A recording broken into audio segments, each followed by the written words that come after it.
طرح طرح کے جو واقعات آئے روز ہوتے ہیں گزشتہ 1-1.5 سال میں،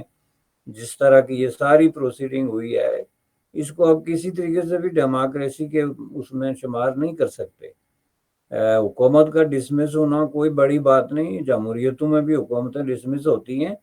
لیکن ہر چیز جو ہے نا وہ یہ ایک ایسی گیم ہوتی ہے جو عوام کے سامنے کھیلی جاتی ہے، اور اوپن پلیٹ فارمز پہ ود فل ڈسکلوجر ہوتی ہے۔ اب یہ نہیں ہوتا کہ راتوں رات اچانک ایک لیڈر کو یہ انکشاف ہو جائے کہ قومی اسمبلی میں کچھ لوگوں کے ارادے بدل گئے ہیں اور اب وہ میرے ساتھ آنا چاہتے ہیں، اور دوسرے دن پھر وہ آ جائیں اور حکومت ڈسمس ہو جائے، اور ایک نئی حکومت اچانک آل آف سڈن،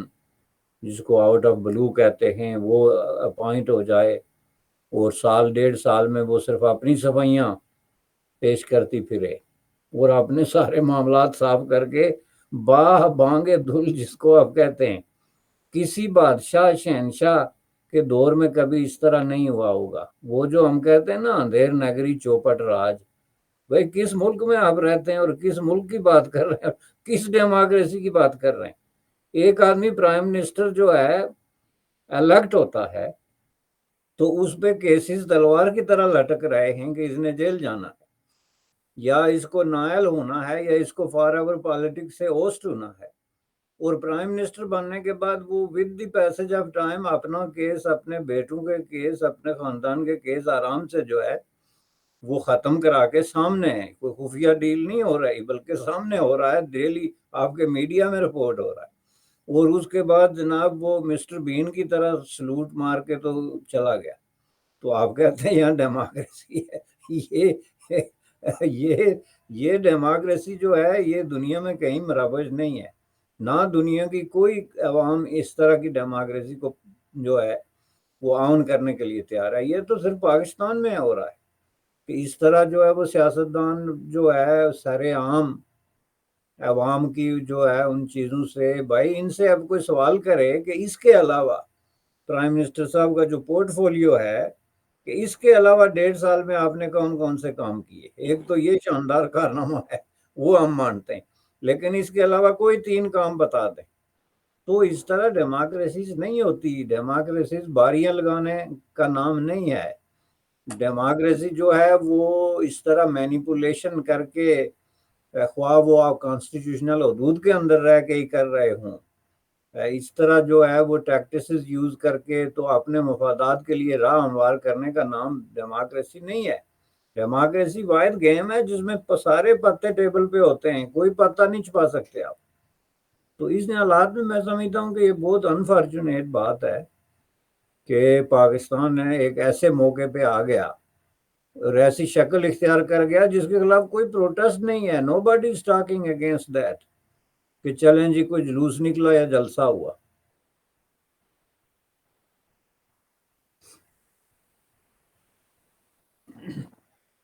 جی برس صاحب، میں یہاں پہ ایک پوائنٹ ایڈ کرنا چاہتا ہوں۔ آپ کہہ رہے ہیں کوئی پروٹیسٹ نہیں ہے، کوئی اچھا ایسا ہے نہیں ہے، کئی لوگ کہہ رہے ہیں پاکستان میں چائنیز ماڈل بھی آ رہا ہے کہ لوگوں کو کوئی غرض نہیں ہے اس چیز سے کہ کیا ہے یہاں پہ کاروبار ہونا چاہیے، روٹی چلنی چاہیے، یہ حقوق کیا چیز ہوتے ہیں، یہ ڈیولپ ورلڈ کے لیے ہیں، یہ ان ملکوں کے لیے ہیں جو ڈیولپ ہو چکے ہیں، وہاں پہ حقوق کی بات ہوتی ہے، ہمارے جو ہیں ہمارے کیا حقوق ہیں، ہمیں صرف جو ہے وہ جاب کرنی ہے، کام کرنا ہے اور ان چیزوں پہ فوکس کرنا ہے۔ سو جو اسٹیٹ ہے وہ یہ سمجھتی ہے کہ اگر ہم نے ان کو فریڈم دے دی، آزادی دے دی، تو یہ نظام کو بکھیر دیں گے۔ تو یہ جو مائنڈ سیٹ ہے کہ جی چائنیز ماڈل کی بھی باتیں ہوتی ہیں اسلام آباد میں، جی کئی لوگ کہتے ہیں اللہ کا ایسا، ظاہری بات ہے وہ خد و خال تو نہیں ہے، لیکن چائنیز ماڈل ہیں کہ لوگوں کو سپریس کرو اینڈ کاروبار جو ہے اس کو کوشش کرو کہ وہ اس پہ فوکس کرو۔ آپ کو لگتا ہے کہ ویسا تو نہیں، لیکن اس طرح کی جو کریکٹرسٹکس ہیں کہ لوگوں کو خاموش کرانا اور لوگ خاموش ہو بھی جائیں اور لوگ ڈر جائیں، 25 کروڑ کا ملک ہے لیکن کوئی بول نہیں رہا، تو یہ اس کو آپ کیسے دیکھتے ہیں؟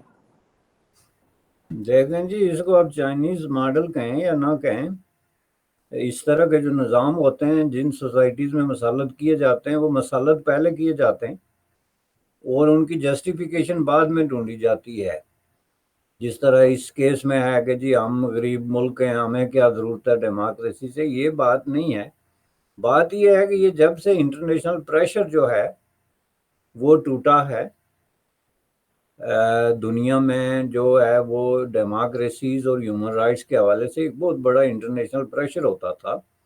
آپ یہ دیکھیں یورپین یونین یا یونائٹڈ اسٹیٹ آف امریکہ جن ملکوں سے تجارت کرتے تھے، جن ملکوں کے کو وہ کمرات دیتے تھے یا اس طرح کی دیگر جو اسپیشل ڈیلز دیتے تھے، تو اس کے پیچھے ہمیشہ ایک میسج یہ ہوتا تھا کہ آپ لوگوں کو ہم جو ہے انکریج کر رہے ہیں تاکہ آپ اپنے ملک میں ڈیموکریسی اور ہیومن رائٹس اور اس طرح کی ویلیوز کو پروموٹ کریں یا ان کو ڈیفینڈ کریں۔ یہ ایک مطلب ہے، ساتھ میں ایک کنڈیشن ہوتی تھی۔ اب گزشتہ 15-20 سال میں یہ جو تبدیلی آئی ہے کہ یہ رول جو ہے وہ یہ ختم ہو گیا ہے ویسٹ کا، کہ ویسٹ اب اس پہ جو ہے وہ زور نہیں دے رہا ہے، اور اس کی وجہ چین کا بڑے پیمانے پہ ریزسٹنس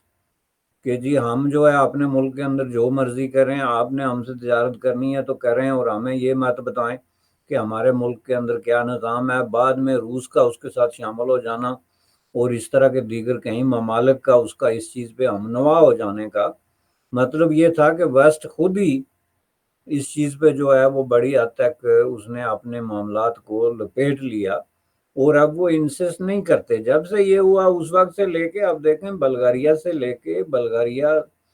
ترکی، پاکستان، اس طرح کے کئی ملک ہیں، 15-20 ملک ہیں جس کے اندر ڈیموکریسی کو سخت قسم کا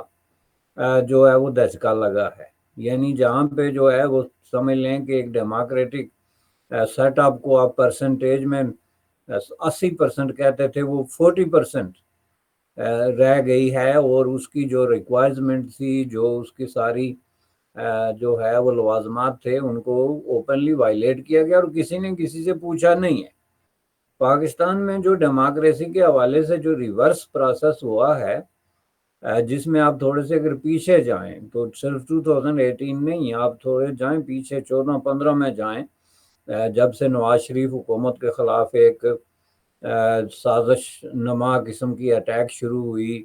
اس کو انڈر کٹ کیا گیا، اس کے بعد اس کو ٹاپل ڈاؤن کیا گیا، اس کے بعد پھر ایک نیا رجیم جو عوام پہ مسلط کیا گیا، اور پھر اس کو بے نیل و مرام کر کے جو ہے وہ باہر نکالا گیا۔ تو یہ ساری چیزیں جو ہیں یہ ظاہر ہے کہ ڈیموکریسی کو انڈرمائن کرنے کی ایک سیدھی وہ تھی، اور اس سارے پروسیس کے دوران جو سب سے زیادہ چیزیں متاثر ہوئی ہیں وہ ڈیموکریسی اور ہیومن رائٹس ہے۔ لیکن کوئی خط نہیں آیا پاکستان کو، نہ واشنگٹن کی طرف سے، نہ یورپین یونین کی طرف سے، جس میں یہ لکھا ہو کہ جناب ہم نے نوٹ کیا ہے کہ آپ یہ کام کر رہے ہیں اور ہم اس سلسلے میں جو ہے ہمیں تشویش ہے یا کوئی ایسی بات ہے۔ ایسا کچھ نہیں ہوا۔ چنانچہ انہوں نے سٹیپ بائی سٹیپ جو ہے وہ یہ سسٹم پاکستان کو بڑی حد تک سیوٹ کرتا ہے۔ پاکستان میں چین کی طرز کی ظاہر ہے کبھی بھی سیٹ اپ نہیں بن سکتا، چونکہ چین کے طرز کے سیٹ اپ کے لیے جس طرح کے ڈسپلن کی ضرورت ہوتی ہے کسی نیشن یا نیشنلٹی کے اندر، وہ پاکستان میں نہیں ہے۔ پاکستان ایک ہجوم کا نام ہے جس میں لوگ جو ہے ان آرگنائزڈ اور ان پریڈکٹیبل لاکھوں کروڑوں کی شکل میں موجود ہیں۔ چائنی ایک بہت ہی آرگنائز قسم کی ڈسپلن سوسائٹی ہے، وہاں پہ اس طرح کے نظام نافذ کرنا وہ ایک آسان ہوتا ہے۔ اس کے پیچھے تھوڑی سی آئیڈیالوجیکل بنیادیں آپ اگر ڈال دیں تو لوگ اس کو فالو کرنا شروع ہو جاتے ہیں، جیسا کہ بہت چھوٹی چھوٹی چیزوں سے اس چیز کا اظہار ہوتا ہے۔ مثلا دنیا میں کون سا ایسا ملک ہے جس میں اس چیز پہ کنسنسس آف اوپینین نہیں ہے کہ آپ کو جو ہے اپنے گھروں کے آگے گند نہیں ڈالنا چاہیے،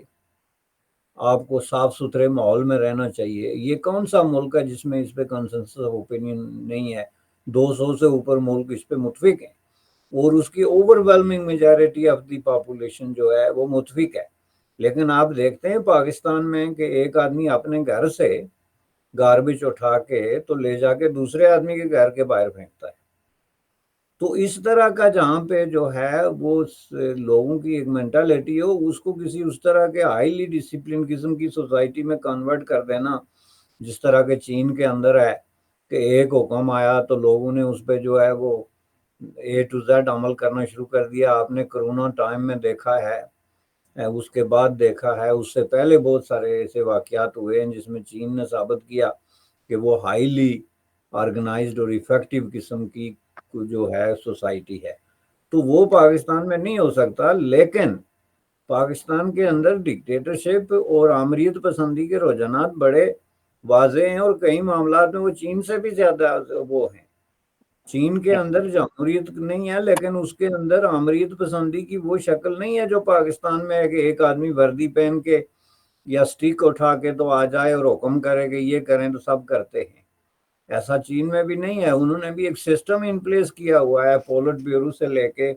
سینٹرل کمیٹی سے لے کے کمیونسٹ پارٹی تک ایک اپریٹس ہے جو کہ باقاعدہ, جس کو وہ جمہوریت کہتے ہیں, پرولٹیریٹ ڈیموکریسی کے, جی یہ اس طریقے سے پوری سوسائٹی کو ہم ڈیموکریسی میں شامل کر رہے ہیں. جبکہ پاکستان میں ڈینائل آف ڈیموکریسی کہ آپ کو شامل ہونے کی ضرورت نہیں ہے,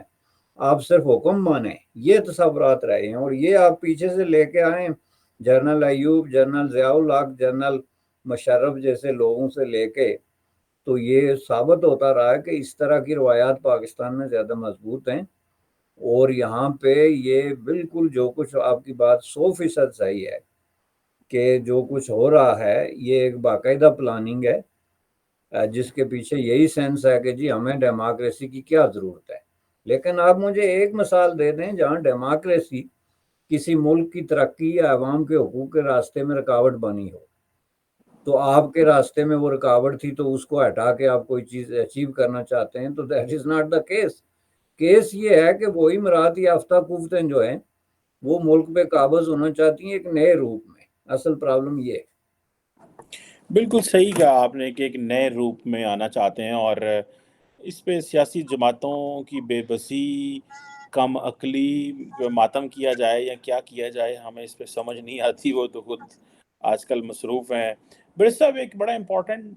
پوائنٹ ہے, اس پہ بھی میں آپ کی توجہ لانا چاہتا ہوں, اور وہ ہے کہ ہمارا معاشرہ کتنا بے حس ہے کہ ہم لوگوں کو مارنا, ان کی گھروں کو جلانا, مذہبی جو عبادت گاہیں ہیں ان کو جلانا, ہم اس کی کوئی ویلیو نہیں سمجھتے. یہ جو جڑاں والا فیصلہ آباد میں واقعہ ہوا ہے, اور اس میں آپ دیکھیں کہ جو حکومت نے یہ کہا ہے کہ جی ہم مائنورٹی پروٹیکشن یونٹ بنائیں گے تاکہ ہم مائنورٹی پلیسز جو ہیں یا مائنورٹی جو ورشپ پلیسز ہیں ان کو کر سکیں. اور وہ جو لوگ تھے برس صاحب, ان کی تصویریں اس وقت سوشل میڈیا پہ چل رہی ہیں, انہوں نے جو کھیت ہوتے ہیں کھیتوں میں راتیں گزاری ہیں. وہ پتہ نہیں کون سے کھیت ہیں جہاں پہ وہ بیچاروں کی تصویریں نظر آ رہی ہیں. اس کیسا ملک ہے جہاں پہ ہم سمجھ پکڑ کے عیسائیوں کو جلا دیتے ہیں, اور اس سے پہلے بہت, یہ کوئی پہلا واقعہ نہیں ہے, اور جس طرح کا معاشرہ ہے کوئی آخری بھی واقعہ نظر نہیں ہے ایسے جیسے لگتا ہے. آپ کو کیا لگتا ہے حکومت اس میں کیا کر سکتی ہے اور کیا کرنا چاہیے انفیکٹ؟ اور یہ جو واقعہ ہوا ہے اس میں کچھ نکلے گا اس میں؟ ہم بھارت کو تو بڑا کرٹیسائز کرتے ہیں, کیا ہم اس اپنی جو مائنورٹی رائٹس کی کریڈینشلز کے ساتھ کسی اور ملک کو, انڈیا کو یا کسی اور کو کرٹیسائز کر سکتے ہیں؟ پہلی بات تو یہ ہے جناب کہ دیکھیں یہ جو واقعہ نیا نہیں ہے, لیکن یہ نئے نئے ٹوسٹ کے ساتھ جب واقعات سامنے آتے ہیں تو ان کو جو ہے وہ دیکھنا کہ اس کی وجہ کیا ہے کوئی بڑا مشکل کام بھی نہیں ہے. ابھی ریسنٹلی جو کچھ سویڈن یا جرمنی میں ہوا تھا جو بلاسفیمی کے حوالے سے, اس پہ گورنمنٹ آف پاکستان کی جو پوزیشن تھی وہ بڑی نوٹیبل ہے, اور اس کا تعلق بنتا ہے اس واقعے کے ساتھ کیونکہ یہ چیزیں آپس میں انٹر کنیکٹڈ ہیں. جب آپ اس طرح کے لیکچر دیتے ہیں کلیرکس کو اپنے بغل میں بٹھا کے, تو آپ دنیا کو اس طرح کے لیکچر دیں اور ان کو آپ جو ہے وہ ہیومن رائٹس اور بلاسفیمی اور مقدس کتابوں کے تصورات کے سلسلے میں اس طرح کے پوائنٹ پہ لے آئیں کہ جہاں پہ آپ اپنے عوام کو یہ ثابت کریں کہ وہ 100% جھوٹے ہیں, 100% جھوٹے ہیں. اور یہ جو ایک ایسا عمل ہے جس کے لیے کوئی اپنی جان دے دے اور سب شہید بننے کی کوشش, یہ پرائم منسٹر کے بھی اس طرح کے بیانات تھے, آپ کے منسٹروں کے بھی اس طرح کے بیانات ماضی میں آتے رہے کہ ہم جان دے سکتے ہیں, قربان ہو سکتے ہیں. تو اس طرح کی باتیں کرنے کا نتیجہ کیا نکلتا ہے کہ آپ کا کیا خیال ہے کہ عوام اس سے اپنے آپ کو مکمل طور پہ ڈیٹیچ کر کے یا ڈسپیشنیٹلی جو ہے وہ اس طرح کے واقعات کو دیکھیں گے. واقعہ جھوٹا ہے یا صحیح ہے یا نہیں ہے یہ بات تو دوسری ہے، لیکن آپ کیا سمجھتے ہیں عوام کس طرح سے ری ایکٹ کریں گے؟ جب آپ اس چیز پہ کنسنسس جو ہے وہ کریٹ کر دیتے ہیں کہ جی ایسا کوئی واقعہ ہمیں سنائی دے، خواہ وہ سچ ہو یا جھوٹ ہو، اس کی بیک گراؤنڈ کیا ہے، اس کا تناظر کیا ہے، اس کو ایک طرف رکھے بغیر ہم ایک ہجوم کی شکل میں اس پہ ٹوٹ پڑیں،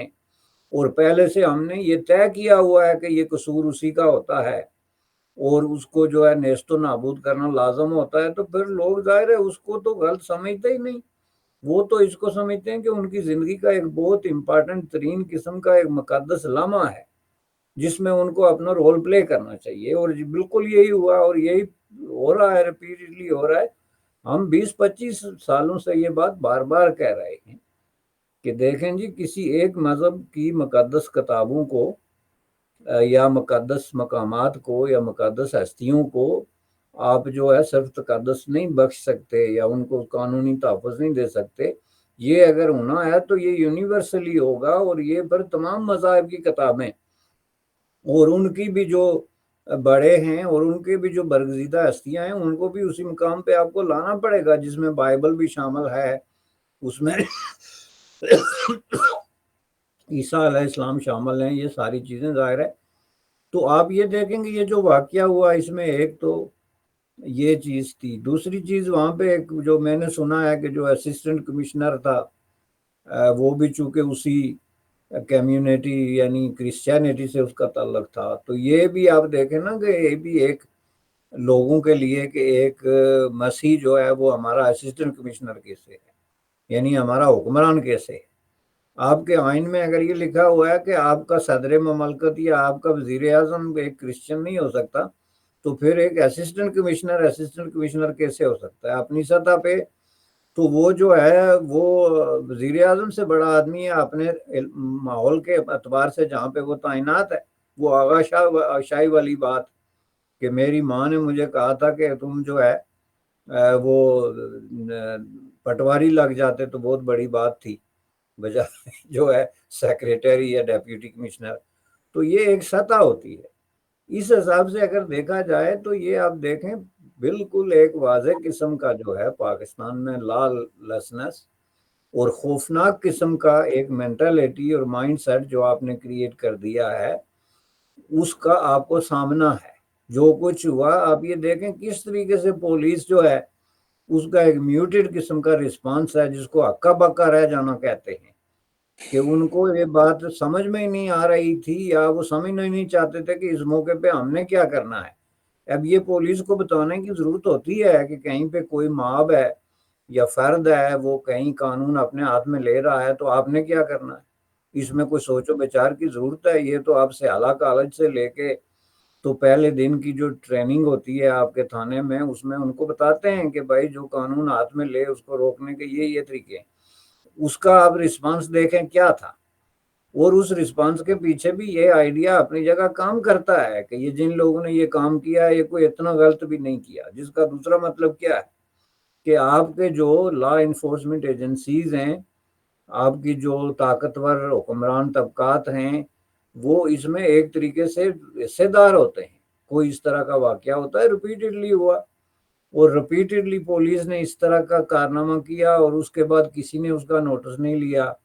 نہ لوگوں کو سزا دی گئی. پہلے دن آپ نے ایک میسو لوگ سطح پہ اریسٹ کر لیتے ہیں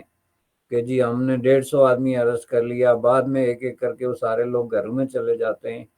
تو یہ اس طرح کا جو ماحول ہے اس کے پیچھے ایک فیکٹر یہ ہے. دوسرا فیکٹر یہ جو آپ نے چھوڑ ڈالا ہوتا ہے دنیا بھر میں اسلامو فوبیا کا. یہ کیا ہے؟ یہ آپ ایک پیغام دے رہے ہیں نا کہ دنیا میں ریلیجنز کی آپس میں کوئی لڑائی ہے، ان کے درمیان کوئی کنٹراڈکشن چل رہا ہے، کوئی اس طرح کا کانفلکٹ ہے. تو اس میں جناب جو ہے ہم بڑے مظلوم ہیں چونکہ ہمارے ساتھ یہ ہو رہا ہے، حالانکہ آپ کے ساتھ کچھ نہیں ہو رہا ہے، نتھنگ. یہ جتنے کیسز ہیں ان کو آپ ایک ایک کر کے انویسٹیگیٹ کریں. جو اس طرح کے اسلامو فوبیا کے کیسز ہوئے اس میں کوئی بھی کیس آپ پروو نہیں کر سکتے کہ اس کے پیچھے ریزن اسلامو فوبیا ہے جس کو بنا کے پیش کیا جاتا رہا. گزشتہ 3.5 سالوں میں تو آپ نے حد کر دی کہ ایک پاگل آدمی نے جو مینٹلی ریکگنائز جو ہے پاگل، اس نے ایک ٹرک جو ہے وہ یوز کیا بطور ویپن ایک مسلم فیملی کے خلاف، تو آپ نے اس کو جو ہے ایک بہت بڑا اسلاموفوبیا کا ایک شاہکار کیس بنا کے کینیڈا جیسے ایک ملک میں جس کا اتنا بڑا ایک ٹریک ریکارڈ ہے ریلیجیس ہارمونی کا اور بھائی چارے کا، اس کو بدنام کرنے کی کوشش کی۔ تو اس طرح کی حرکتیں آپ کریں گے تو وہ آدمی بے شک خود آج جیل میں پڑا ہو، اس کو پتہ نہیں کس میں ایکسس نہیں ہے اور کس تک ایکسس نہیں ہے، لیکن اپنا کام تو کر گیا نا۔ اپنے حصے کی جو نفرت پھیلانی تھی اس نے، وہ تو اس نے پھیلا دی اور اس کا نتیجہ آپ کے سامنے۔ جی بالکل صحیح کہہ رہے ہیں برس صاحب، وہ کام تو ہو گیا۔ اور ہم یہ جو اسلاموفوبیا کی بات پوری دنیا میں کرتے ہیں، میجورٹی مسلمانوں کو تو پتہ ہی نہیں ہے مسئلہ کیا ہے، اور بہت ساری جو لیڈرشپ اس کو یوز کرتی ہے، ڈسکس کرتی ہے، وہ صرف اپنے سیاسی فائدے کے لیے، تاکہ اپنے گھروں میں، جیسے عمران خان صاحب نے ووٹوں کے لیے اس کو سارا کیا، اور لوگ کہتے ہیں جی کہ وہ دیکھیں جی عمران خان نے ایک قوم متحدہ میں چھٹی کرا دی اس ٹاپک کے اوپر۔ اچھا، اسلاموفوبیا جو ہے وہ ان کو نہیں پتا کہ اس دن جو ہے وہ ایک ڈے منایا جاتا ہے۔ بالکل ٹھیک ہے، امپورٹنٹ ہے، کرنا بھی چاہیے۔ میں تو کہتا تھا کہ یہ، میں نے تو اس پہ بڑا کئی دفعہ آپ سے بھی بات ہوئی ہے کہ یہ ایشو، میں نہیں کہتا امپورٹنٹ نہیں، ایون کہ کینیڈین گورنمنٹ اور بہت ساری گورنمنٹ نے اس پہ آفیشیلی بھی اپنے باتیں کی ہوئی ہیں، لیکن شاید ہمارے لیے اتنا کرنے کی نہیں ہے، کیونکہ ہمارے معاشرے میں آلریڈی بہت زیادہ ریڈیکلائزیشن، اور ہم ان چیزوں کو شاید اتنے، وہ جسے کہتے ہیں نا، جیسے بہت سارے لوگ پاکستان میں کہتے ہیں نا کہ جمہوریت اتنی زیادہ نہیں ہونی چاہیے، اتنی زیادہ ہمارے میں یہ بھی نہیں ہونی چاہیے۔ خیر اینی ہاؤ، یہ بھی ایک بڑا کویشچن ہے کہ ہم دوسروں کو تو بڑا کرٹیسائز کرتے ہیں کہ آپ کے وہاں پہ یہ ہو رہا ہے، یہ ہو رہا ہے۔ اپنا یہ تو ہمارے کورٹس کو بیٹھ جانا چاہیے وہاں پہ جا کے، جڑا والا پہ، اور عیسائیوں کے حق میں جو ہے وہ امیڈیٹ جسٹس، وہ کیا کہتے ہیں، justice delayed is justice denied والی بات ہے۔ تو اتنی تیزی سے جسٹس ہونا چاہیے کہ لوگوں کے کان کھڑے ہو جائیں۔ ابھی تو وہ سری لنکن کو ہم نے مار مار کے اس کا جو حال کیا تھا، وہ نہیں لوگ بھولے تھے دنیا، اور آج پھر یہ ہیڈ ہماری پوری دنیا میں ہیڈ لائنز ہیں، وہ پوری دنیا میں آ گئی۔ Anyhow, thank you very much barrister Hamid Bishani sahab, it was a pleasure talking to you sir, بہت شکریہ۔ تھینک یو جناب، شکریہ۔